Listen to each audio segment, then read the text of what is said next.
All right, JJ Barrera was on with. Let me fix this. JJ Barrera was on with JJ Redick podcast. You can check that out on YouTube. It's JJ Redick, and basically revealed that LeBron James and Dwayne Wade lit a fire under Dirk Nowitzki, and he really, really wanted to beat those guys. So let's talk about it. Hit that subscribe button, bell icon button, share the video. It was a good interview. JJ Barrera, he was playing well in that series. He was guarding and locking up LeBron for a minute. They was all taking turns. But it wasn't the not one, not two, not three. And that, outside of all three of the Pistons finals victories, that is my favorite NBA finals. And I've seen a lot of NBA finals. I've seen the majority of all Jordan's NBA finals when they happen. I've seen Kobe and Shaq, the lockout year Spurs, Pistons. I mean, obviously I just said that. Jersey Spurs. I've seen all of them, right? I went back and watched the 80s as well, too. And that is my favorite one. That is my favorite one because a few years previous to that, when I was in high school, the Heat, they played the Heat before. And like Dallas was going to win. I think they went up like 3-1 or something. It was like 2-1 or whatever. And Dwayne Wade played out of his mind. And I thought that was the last time Dirk was going to be able to get a final. That was a good finals, too. They was cheating for like hell for Dwayne Wade, but that was a good one, too. But he basically said that Dirk Nowitzki had a temperature. He was sick, and LeBron and Dwayne Wade was mocking him. I think it was Game 5. They was coughing and mocking Dirk Nowitzki. And JJ Barrera said he had never admitted in Dirk Nowitzki, but that bothered him. And that lit a fire under them to beat the Miami Heat. And yeah, they was full of themselves. No doubt about it. They was arrogant. They was cocky. But my thing about it, they wasn't even that great of a team. When you look at great teams,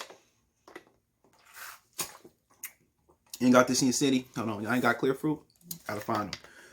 But they wasn't even a great. When you talking about dominant, you talking about Jordan. That year they won 17, 72, and 10. That was a dominant team. They wasn't dominant, but then again, Miami had that thing that they can flip the switch when they wanted to. And pretty much people forget LeBron came up small in that series. Sean Marion was talking to him. Deshaun Stevenson was talking to him. And for them to be on that high horse, remember they was dancing. It was like Game 3 or Game 2. And they was dancing and they thought they beat Dirk Nowitzki in Dallas. And they came back and they beat them. They never looked back. I think they beat them in 6. And that was the press conference. LeBron James was like, "Oh, everybody hating on me. Go back to y'all miserable lives." That's why you don't like LeBron. Part of it, But yeah, Dirk Nowitzki's a prideful guy. He was posting up more that year. He credited Avery Johnson that Avery you got to get on the block, Dirk. And Dirk he found out that you can't win a championship on jump shots. You got to be able to get 3 through the post, going to the rim. And once Dirk started going to the rim more and posting up, they had the perfect team. Tyson Chandler, Deshaun Stevenson, Jason Kidd. He had already lost 2 finals to the Spurs, and I think both of them was to the Spurs. It was the Spurs and the Lakers or something like that. So he had experience. He shot the ball well. It was like one of the better teams. You talking about the going to work Pistons 04. Dallas had one of the more complete teams that's right up there with them. Check out my Detroit channel, Mercy Sports Talk, by the way. But it don't surprise me. They was arrogant. They was dancing that whole year. They thought they was going to walk up and win a championship. And it wasn't even like when they won a championship that it wasn't without controversy because they was cheating Oklahoma City Thunder the next year. So what's so funny is LeBron needed to create a super team and he still needed help from the refs, which sounds stupid though, but JJ Barrera, he probably right about Dirk. Dirk not going to come out there and say it, but he said that hurt Dirk and that really lit a fire on the Dirk. And I remember they came in, I think it was Game 6, Sean Marion and all of them, they wore black suits. And you talking about, they had a talented team in Miami, Shane Battier, Mario Chalmers. They had a really, really talented team. Don't get it twisted. Their team was the shit. But Dallas had a better camaraderie, better team. And, Dirk go down, he beat LeBron.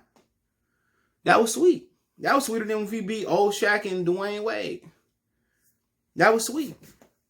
Because at the end of the day, Dirk was the best player on the floor over Dwayne. And JJ Miller said he's the best player in the world.